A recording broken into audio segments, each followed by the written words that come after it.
Thank you so much. I'd like to start out by saying the space here is beautiful, so thank you, Tom, for hosting us here. It's so exciting to be up with the wonderful group that Bill Purnett started here. So thank you all for your attendance.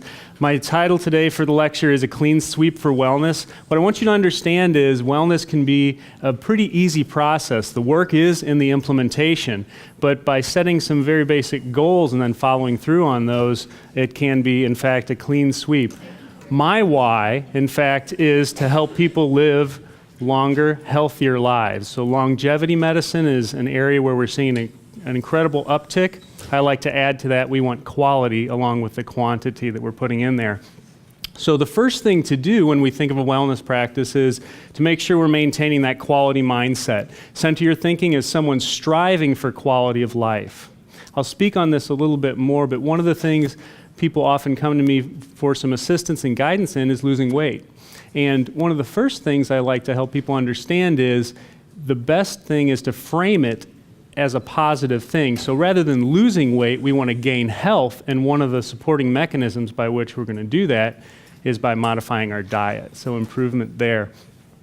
Just a number, aging does not have to mean disease-ridden. I'm inspired every day by seeing patients who are having incredible health at an advanced age, and it's truly inspiring to see when you apply basic tenets on a steady state, how you can have fantastic outcomes as you age. And then the concept is begin today, don't wait. Don't feel like you have to start with a massive plan in place, but take a small step. I'll give you a quick example. I have a patient that came and began seeing me about 6 months ago. And she worked with, she was in the Army and now is in the Army National Guard, got a government position at the post office. We determined she was getting a tremendous amount of exercise on a daily basis. She was moving quite a lot. One of her goals was to lose weight, and what we identified quickly was that she was consuming an excessive amount of soda. Now, those of you who know me know that excessive amount of soda is any soda, but in her case, in her case, I won't be too strict with you, don't worry. In her case, it was over 64 ounces a day. Yes, incredibly strong individual, and she was very fit in other ways, but this excess weight, she dropped over 20 pounds in excess weight over 8 weeks just by cutting out soda. She already had the activity in place. So when I talk about taking small steps, I just want you to understand it can be that simple, addition by subtraction. So she added tremendous health by cutting out that habit. So centering your thinking is the first important process here. We talk about mindfulness practices. I'll break this down really quickly for you because we are short on time, but this is an overall concept that helps with everything. Mindfulness is the concept of being distraction-free. And it's fantastic, the ability we have to connect on a daily basis now with technology being so easily at hand and these pocket computers that we call phones. But the concept of mindfulness is detaching, setting timers and setting guidelines on how you're going to utilize technology. Mindful eating is what our grandparents called eating. They didn't have the distractions present that we do. So the concept is sitting, eating slowly with intent, with reverence for the food that's before you. We're incredibly blessed with abundance. Having reverence for that process. And I can tell you there are clearly demonstrated physiologic benefits for setting the fork down, chewing your food, a few more bites for each forkful that you're taking in, and pausing to have that reverence. It literally switches on a portion of the nervous system called the parasympathetic nervous system, and that takes care of rest and digest. So mindful eating practices. I'd love to go in more depth and share any of this information with anyone who's interested, so please get a hold of me for additional. That goes for everything. But mindfulness practices as far as moving also. I love the concept of movement that we're seeing now. Anyone's heard of Pokemon Go? We have a lot of people walking around with smartphones in front of them. I was at Bloomington Normal on the way back from a trip up to Lake Michigan, and a group of 6 students from the university there in town almost walked in front of my car playing Pokemon Go. That's not health and wellness, walking in front of cars, but they were out moving around. They weren't sitting in front of a game console, so I'm very grateful of that. But the concept of mindfulness in your movement, this could be a daily walk that's a half hour, 20 minutes, but you're paying attention as you're stepping. It can be as simple as focusing on the small things. You're looking around and seeing the beauty in nature and appreciating those things, as opposed to walking, staring at our devices. And my goodness, I've been guilty of the same. But if you can engage mindfulness in those practices, it's amazing. And there are mindfulness practices that have to do with how we structure our work. I know, Judy Ryan, you and I have talked about this, and you've helped me figure out ways to bring wellness into my daily work too. Helping others with their wellness. The thing I identify on the bottom here is the concept of meditation, and I just want to introduce this here. This is, again, brief intervals of mindfulness that's done by intent. The easiest way to start a meditation program, and I have a lot of resistance when I mention this to patients, and I think it has to do with the fact they think they need to go to Tibet, climb to the top of a mountain, wrap up in an orange robe, shave their head, and spend the rest of their life up there. Well, I can tell you I've done none of those things. But the fact of the matter is, even setting aside 9-10 minutes in the morning to sit in silence, to pray, to be mindful, and be okay with the fact that all sorts of stuff's going to pop into your head.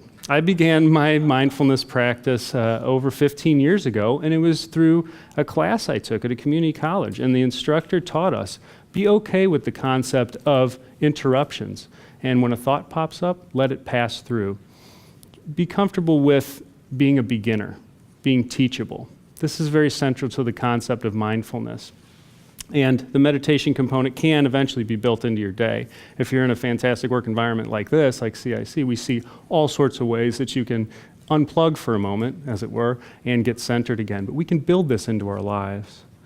So, aging well with practices which support vibrance. I want to talk a little bit about this concept. Any of you who've heard me speak before or I've visited with have heard me say functional medicine. Now, what does that mean? You'll notice I highlighted there's actually fun in functional medicine. Would anybody believe that? Or do we have fun or what in functional medicine? Yeah.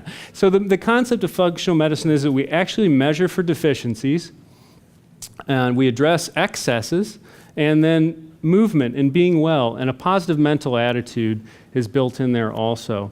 Again, I've seen resistance in the part of patients in the past who believe they have to have a super structure of an incredible program and dedicate time to that. It begins with small steps. So this picture just illustrates an active couple. I have many patients that would fit the picture profile in the center.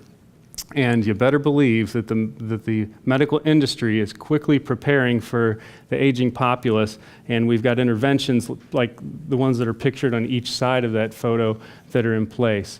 Now, let me just take a moment and actually step back here. The Center for Disease Control is in Atlanta, Georgia. It's an incredible organization that seeks to quantify risk and ameliorate health conditions whenever possible. Center for Disease Control in 2014, so a couple years ago, put out a study that out of the 900,000 deaths that are considered premature, this means folks are passing away before their time, out of the 900,000 premature deaths that happen a year, roughly 40% of those are from causes that could be prevented or risks be minimized. Is that just unbelievable to anybody else? That's 360,000 deaths a year that could be changed by changing lifestyle practices, safety precautions. Some of that starts out with, hey, hold my beer, watch this. But it also goes as far. I grew up in Labadie, Missouri. I mean, you see some of that. But it also goes as far as to understand that when you engage a movement process, like take 15 minutes out of your day and go for a walk, you're increasing your cardiovascular function substantially, but you're also engaging your lymphatic system, which is where your immune system is housed. You're actually boosting your immune function by taking a 15-minute walk. You're also engaging the parasympathetic nervous system, which calms everything and allows your body to engage cellular restoration processes. So we look here, I'm going fast here. So improving quality of life today, all you have to do, thank you, Mark, all you have to do is set a basic concept, a goal, and then align 3 different principles, 3 different steps that support that.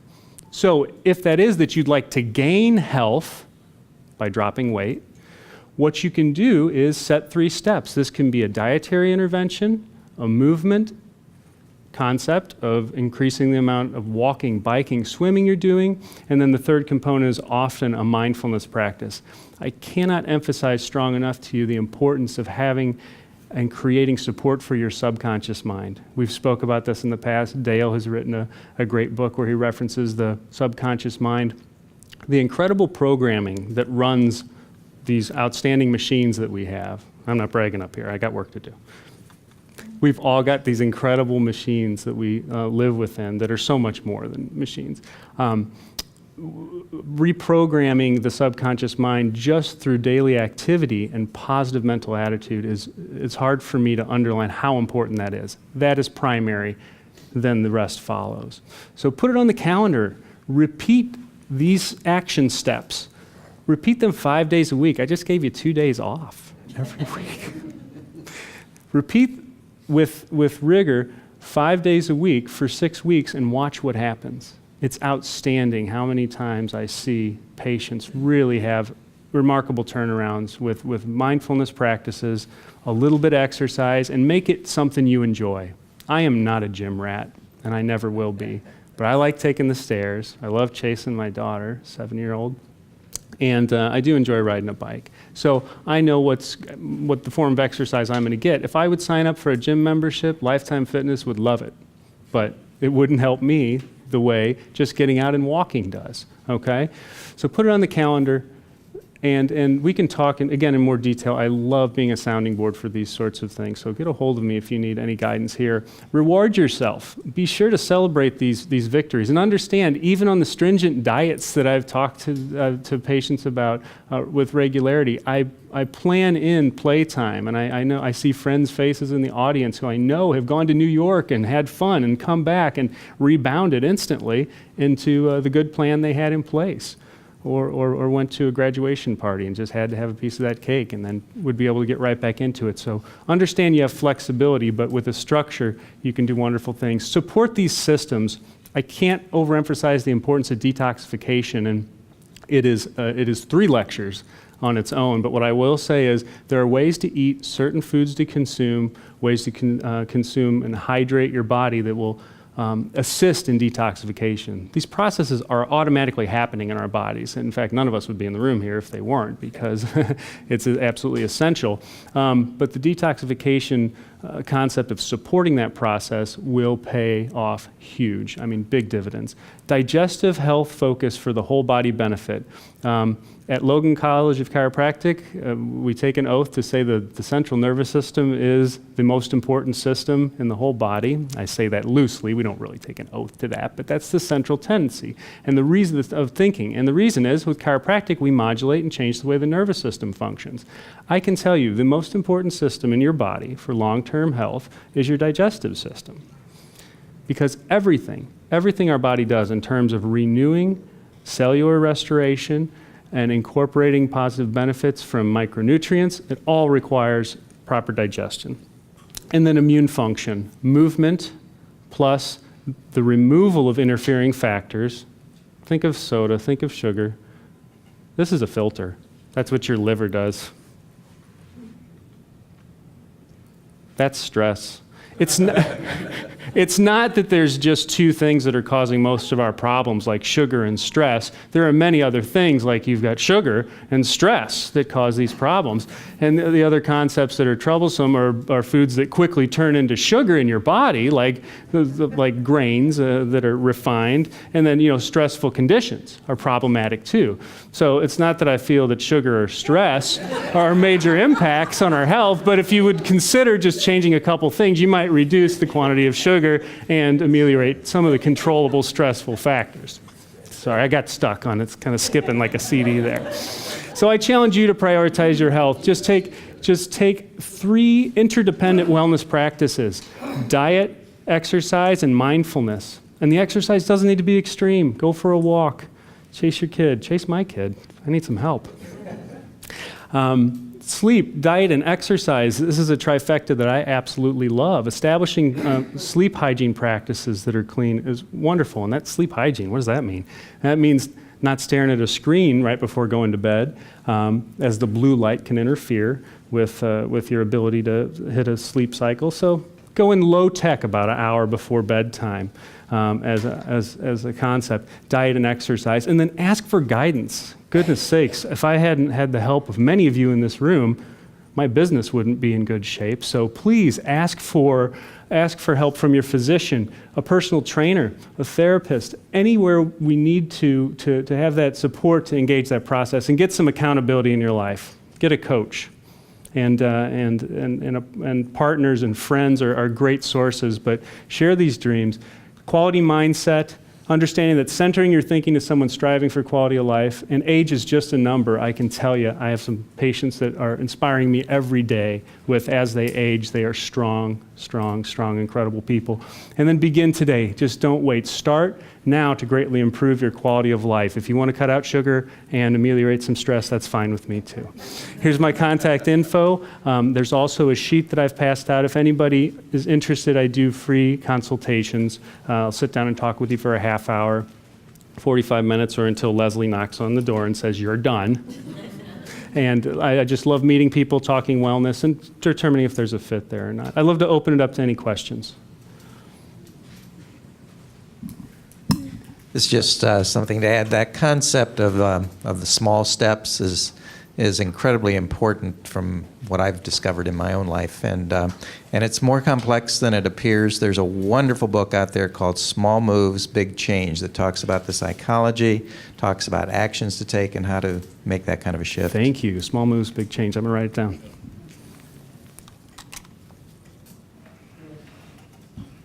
Do we have time for one more question? One more question. I'm getting the feeling that you think sugar would be good to reduce that. What would be Thank a you, good Mary. first step in trying to overcome that addiction? Oh, that's a fantastic question. So there are two tools that I help. So I'm actually going to say I'll give you one step with two action parts. The first is to bring in some medium chain triglycerides. Those are a form of oil, and medium chain triglycerides are formed in many different oils, olive oil, avocado oil, etc. But coconut oil tends to have the highest concentration per unit volume. So engaging a process, I can give you more information with this directly, but the short of it is to take in some coconut oil to squelch cravings, because that is burned preferentially, but it won't cause your blood sugar to spike and then valley. It actually is a steady state of burning. It increases metabolic function. So utilizing coconut oil strategically throughout the day, and I can give you more insight there. Yeah, and the second thing is hydration. When folks, because part of sugar consumption is the addictive quality of sugar, which is very, very, very strong. There's a strong addictive quality there. So hydrating when the addictive component comes in, and then using medium chain triglyceride in the form of coconut oil and coconut compounds. Very helpful. Yes, thank you. Thank you all for your attention.